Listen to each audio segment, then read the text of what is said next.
महाराष्ट्राचं सरकार जे आहे, आपण पाहिलं असेल की राज्याच्या मुख्यमंत्र्यांनी परवा औरंगाबादमधलं जे भाषण त्यांनी केलं की नरेंद्र मोदी आणि अमित शहाचे हस्तक बनून राहायला मला आवडेल. राज्याच्या मुख्यमंत्र्यांनी राज्याचं हस्तक असायला पाहिजे. राज्याचे उपमुख्यमंत्री सध्या सत्तेच्याच जोमात आहे आणि दिल्लीतलं जे सरकार आहे केंद्रातलं नरेंद्र मोदीचं ते सांगतील त्या पद्धतीने करायचं. 2014 ते 19 मध्ये ते मुख्यमंत्री असताना फायनान्शियल जे आपल्या राज्यातलं व्यवस्था होती ती गुजरातमध्ये पाठवली. राज्यातलं पाणी गुजरातमध्ये दिलं. गुजरातचा आशीर्वाद आपल्याला बनला राहिला पाहिजे.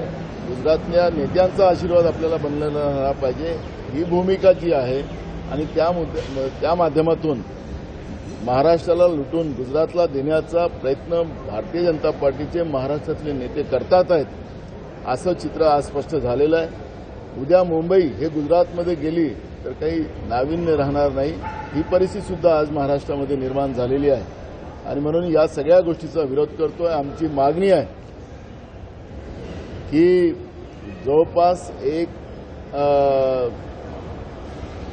1 लाख कोटीची ही जी इन्व्हेस्टमेंट आपल्या राज्यातली होती, ज्याच्या माध्यमातून जवळपास लाखो तरुणांना त्या ठिकाणी रोजगार मिळणार होतं आणि जवळपास 26,000 कोटीच्या जवळचं त्याच्यामधलं दरवर्षी रेवणी राज्य सरकारच्या तिजोरीत आला असता आणि म्हणून ही कंपनी पुन्हा महाराष्ट्रामध्ये वापस आली पाहिजे. ही मागणी काँग्रेसच्या वतीनं आम्ही सगळेजण करतो.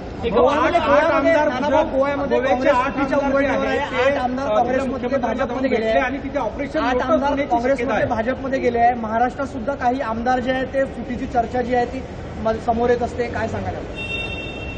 आपण पाहिलं असेल की राहुल गांधींची जेव्हापासूनची पदयात्रा सुरू झालेली आहे, भारतीय जनता पार्टीमध्ये बेचैनी सुरू झाली. केंद्रामध्ये बसलेलं नरेंद्र मोदीचं सिंहासन डोलायला लागलेलं आहे आणि म्हणून त्या माध्यमातून काँग्रेसच्या आमदारांच्या या पद्धतीच्या बातम्या पसरवणं आणि आपण पाहिलं असेल की झारखंडमध्ये काय झालं. झारखंडमध्ये जे 2 आमदार त्यांनी पैसे घेऊन विकत घेण्याचा प्रयत्न केला, आखरी ते वेस्ट बेंगॉलमध्ये सापडले, ते आता जेलमध्ये आहेत. पण झारखंडचे सरकार ते पाडू शकले नाही. बिहारमध्ये त्याच पद्धतीचा नितीश कुमार सुद्धा त्या लोकांनी प्रयत्न केला होता. आखरी त्या ठिकाणी त्यांना त्यांची जागा पाहायला त्यांना मिळाली आणि म्हणून मी आपल्याला सांगतो की हे विकत घेण्याचं आमदारांना ज्या पद्धतीनं लोकशाहीला विकत घेण्याची भूमिका भाजपने नेहमी आपल्या डोक्यात ठेवलेली होती, भ्रष्टाचाराच्या माध्यमातून पैसा गोळा करायचा आणि पैशाच्या भरोशावर आणि केंद्राच्या सत्तेचा आधार घेऊन केंद्रीय तपास यंत्रणेचा दुरुपयोग करून या पद्धतीनं देशामध्ये राजकारण जे सुरू आहे त्याचा प्रत्यय आहे. याला काही आता वेगळं या पद्धतीचा हा चमत्कार झालेला आहे असं कोणी मानायचं गरज नाही. ही भाजपची जी घाणेरडीची राजकारणाची परंपरा आहे त्या परंपरेचं हे दर्शन आहे. गोव्याचे आमदार जाऊन भेटले, आमदार जाणार का? तुमचा काही संपर्क झाला, चर्चा झाली, काय झालं? नाही, मला त्या विषयावरची कुठली माहिती नाही. नानाभाऊ, सांगलीमध्ये घटना झाली आहे ज्यामध्ये साधूला अमानुषपणे जी आहे ती मारहाण झालेली आहे. पालघर सारखी घटनेची आता पालघरमध्ये जी घटना झाली मागच्या वेळेस, त्याचं ज्या पद्धतीनं संघ असेल, हिंदू संघटना असतील, भारतीय जनता पार्टी यांनी ज्या पद्धतीचे आंदोलन केलेत आणि त्या साधूला मारलं गेलं, अशा पद्धतीचा गवगा कोरोनाच्या काळामध्ये केला. आपण आता राज्यामध्ये योगायोगानं भाजपचेच गृहमंत्री आहेत, भाजपचंच सरकार राज्यामध्ये आहे, कारण की ते हस्तक आहेत मुख्यमंत्री, त्यांनी मान्य केलेलं आहे. त्यामुळे भाजपचं सरकार आहे आणि भाजपच्या आणि स्वतःच हिंदू सम्राट म्हणणारे लोक त्याच्यामध्ये साधूवर अन्याय होत असेल, त्यांच्यावर मारपीट होत असेल, तर आता हे कोणाला तोंड दाखवतील राज्यामध्ये कायदा सुव्यवस्थाच राहिलेला नाही. मलाईचे खाते घेण्यासाठी ज्या पद्धतीची चढाओढ चालू आहे, अजून राज्यामध्ये पालकमंत्री दिले गेलेले नाहीत. जिल्ह्यातले सगळे योजना बंद आहेत. पण सरकारला कुठलीही काळजी नाही. त्यांना नरेंद्र मोदीचं आणि अमित शहाचं हस्तक बनून राहायला आवडतं आणि राज्याच्या जनतेला वाऱ्यावर सोडायचं. आणि म्हणून सांगलीमध्ये झालेल्या घटनेचा निषेध काँग्रेसच्या वतीनं आम्ही करतो आहे. मुख्यमंत्र्यांनी कारभार सुरू केला नाही, मंत्रालयामधून कारभार मंत्र्यांचा सुरू झालेला नाही, आपापल्या बंगल्यामधून काम करतायत. अनेक मंत्री यांनी सांगतात रिनोव्हेशन सुरू. बघा, त्याला लोकशाहीशी संबंध नाही. आपण पाहिलं असेल, आजच संसदीय समितीचा एक रिपोर्ट आलेला आहे कोरोनाच्या बद्दलचा, आणि त्याच्यामध्ये केंद्राच्या सरकारने दुसऱ्या लाटेमध्ये ज्या काही उपाययोजना करायला पाहिजे होत्या त्या उपाययोजना केलेल्या नाहीत. आणि म्हणून देशामध्ये निरपराध लोकांचा मोठ्या प्रमाणात मृत्यू झाला. त्याला जबाबदारच हे नरेंद्र मोदीचं सरकार आहे, असं केंद्रातल्या संसदीय समितीनं आज रिपोर्ट दिलेला आहे. आणि म्हणून देशामध्ये लोकशाहीच राहिलेली नाही आणि स्वतःच्या मस्तीसाठी, स्वतःच्या ऐशोआरामासाठी केंद्रातलं आणि राज्यातलं सरकार चालते असं चित्र आज देशामध्ये निर्माण झालेलं आहे. आणि म्हणून केंद्रामधले जे ऐशोआरामातलं सरकार नरेंद्र मोदीचं आहे, 10 लाखाचा सुटबुटाचं सरकार आहे, हे सरकार जे आहे त्याचा असर महाराष्ट्राच्या सरकारवर पडलेला आहे. हे चित्र आपण पाहतो. हो, काल मुख्यमंत्र्यांनी पंतप्रधानांच्यासोबत चर्चा केली आणि आमच्या राज्यातल्या कंपन्या इथंच राहाव्यात अशी विनंती केली. म्हणजे एक प्रकारे त्यांनी मान्य केलं की महाराष्ट्रातल्या कंपन्या ज्या आहेत त्या कुठेतरी पळवल्या जात आहेत. बरं, आता मुख्यमंत्र्यांनी जेव्हा प्रधानमंत्र्यांशी बोललं असं तुम्ही सांगताय, आता त्यांच्या विनंतीला प्रधानमंत्री मान देतात का नाही देत हे आता आपल्याला लक्षात येणार. आखरी कंपन्या त्यांनी घेऊन गेलेल्या आहेत, राज्याचं पाणी घेऊन गेलेलं आहे, खूप साऱ्या गोष्टी मागच्याही सरकारमध्ये 14 ते 19च्या काळामध्ये घेऊन गेलेल्या आहेत. आणि म्हणून उद्या मुंबईसुद्धा ते गुजरातमध्ये नेतील अशा पद्धतीचंही सध्या चित्र निर्माण झालेलं आहे. राहुल गांधी यांच्या भारत जोडो यात्रेवर टीका होत्या, विशेषतः त्यांच्या टी शर्टवर असेल किंवा त्यांनी तिकडे जेव्हा यात्रा सुरुवात केली तेव्हा विवेकानंद यांना नमन केलं नाही असे आरोप होत आहेत. आणि हिंदू धर्माबद्दल वादग्रस्त बोलणार आहे का ख्रिश्चन धर्मगुरूशी त्यांनी बातचीत केली त्याबाबत आपण टीका. आपल्याला माहितीसाठी सांगतो की भगवान श्रीराम यांनी कन्याकुमारी ते काश्मीर ही पदयात्रा केली. शंकराचार्यांनी पहिल्या शंकराचार्यांनी कन्याकुमारी ते काश्मीर यात्रा केली. रामदास स्वामींनी यात्रा केली, पदयात्रा. आणि चौथे राहुल गांधी. मी हिंदू आहो, हिंदूला मानणारा आहो, मी अमित धर्माला मानणारा आहो असा गवगवा करणारे हे नकली असतात. मुद्दामून हे 3 नावं वाचून दाखवली. राहुल गांधी त्याच्यात चौथे आहेत. आखरी धर्म हा सगळ्यांना सहनशीलता आपल्याला शिकवतं, प्रेम शिकवतो, बंधुभाव शिकवतो, सगळ्यांना प्राणीमात्रावर प्रेम करायला शिकवतं.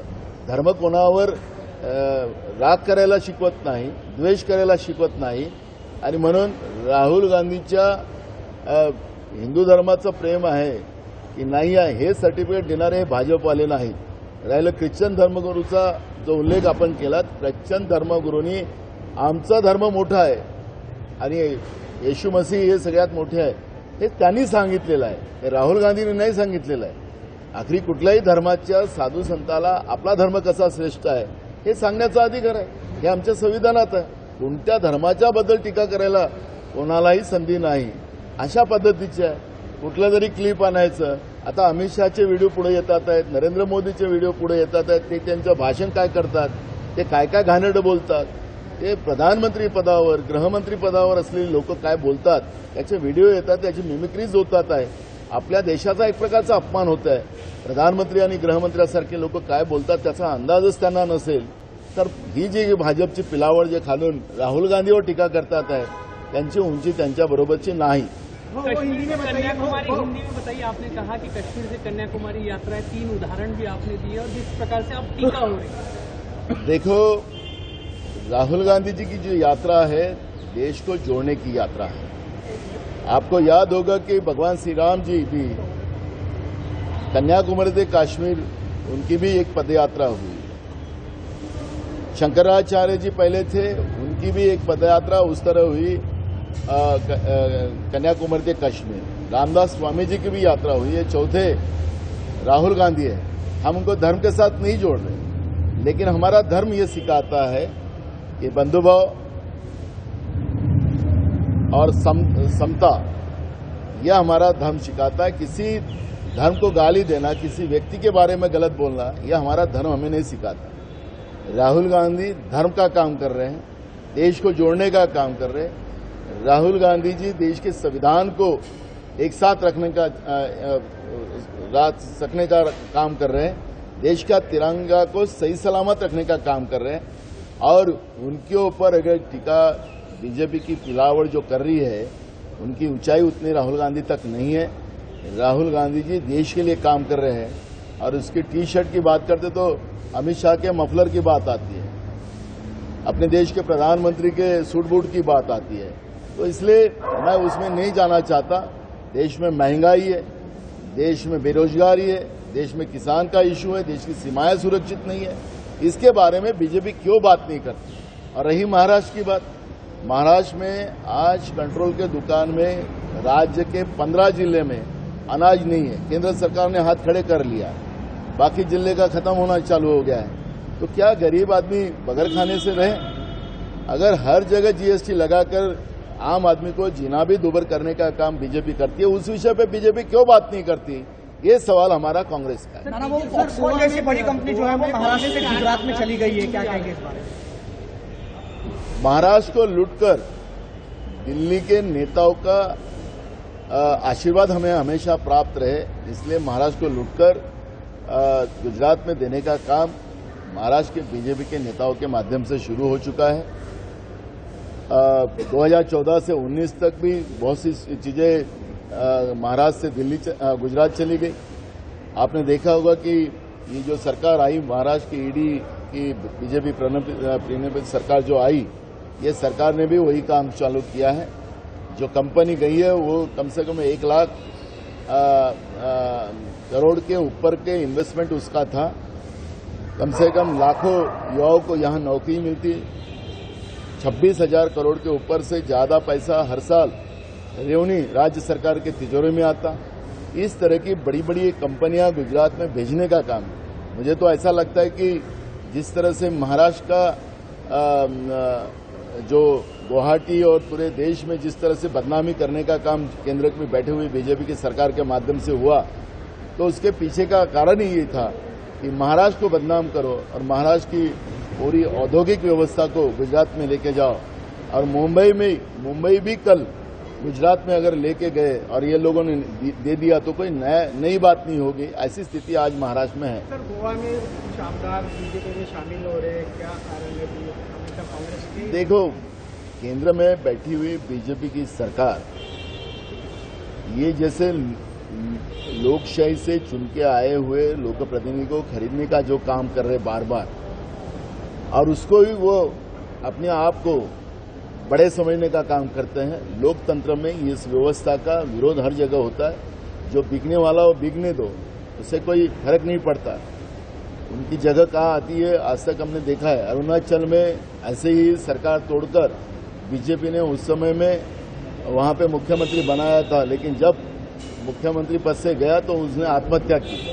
तो आप लोगों को इसलिए मैं उदाहरण दे रहा हूं कि बीजेपी जो लोकतंत्र का मजाक कर रही है, भ्रष्टाचार का पैसा नोटबंदी में जिस तरह से कमाया, उस पैसे का उपयोग कर मैं नोटबंदी का भ्रष्टाचार इसलिए बता रहा कि दुनिया का सबसे बड़ा अगर भ्रष्टाचार कोई हुआ होगा दुनिया में तो नोटबंदी जैसा भ्रष्टाचार कभी नहीं हुआ। वो नरेंद्र मोदी और अमित शाह के माध्यम से हुआ।